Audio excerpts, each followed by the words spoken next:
කියන්නේ අපි අර කලින් දාපු වීඩියෝ එකේ තිබෙන වාක්‍ය තමයි අපි මේ හදන්න හදන්නේ. එතකොට අපි මේක සිංහලෙන් ටයිප් කරගමු.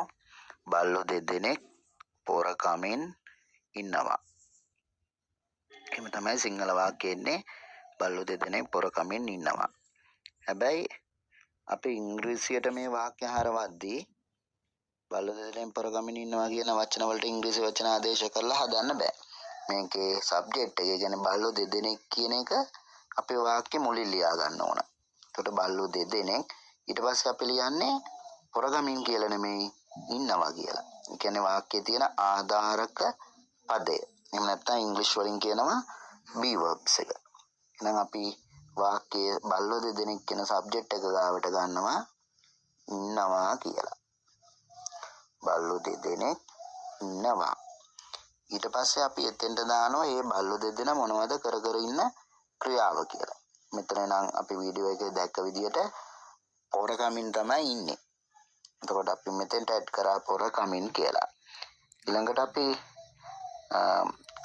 තිබුණු වචන බලමු. බල්ලෝ දෙදෙනෙක් කියන්නේ බල්ලෝ දෙන්නෙක් කියන එකනේ. ඒකට අපි ඉංග්‍රීසියෙන් කියනවා බල්ලෝ දෙදෙනෙක් කියලා කිව්වහම two dogs බල්ලෝ දෙදෙනෙක්.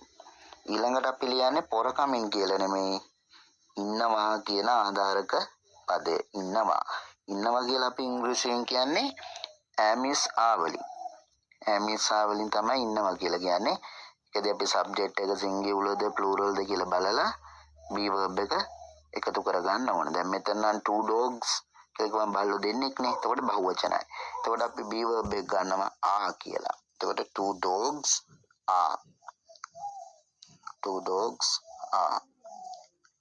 පොර කනවට මොකද්ද කියන වචනේ? පොර කනවට කියනවා fight කියලා.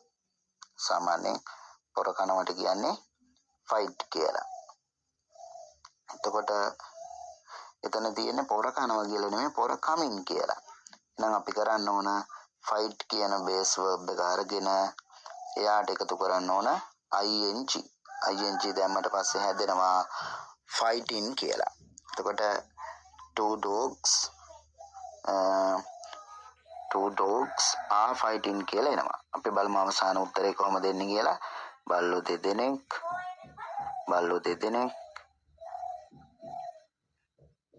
පොර කමින් ඉන්නවා. එතකොට බල්ලෝ දෙදෙනෙක් කියලා කියනවා